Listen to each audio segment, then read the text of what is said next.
শুরু করছি অমলিকা গল্পের পার্ট 9। মালিনী হেসে বলে, হ্যাঁ জানা, যা ইচ্ছা কর, শুধু আমার মেয়েটাকে বিয়ে করলেই হবে। আমার মেয়েটা তো পুরো ধামড়ি হয়ে যাচ্ছে।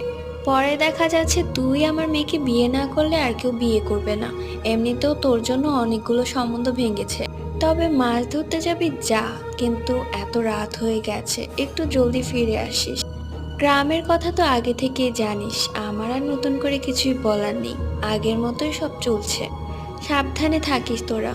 অমলিকা যেন মহা খুশি। দুজনেই রাতের অন্ধকারে চলে যায় পুকুরে মাছ ধরতে, সেই ছোটবেলার মতো করে। অভি আর অমলিকা মিলে চাঁদের আলোতে অনেক মজা করে, অনেক গল্প করে। শৈশবের স্মৃতিগুলো তাদের মাঝে ফুটে উঠেছে। তারা অনেকগুলো মাছ ধরে।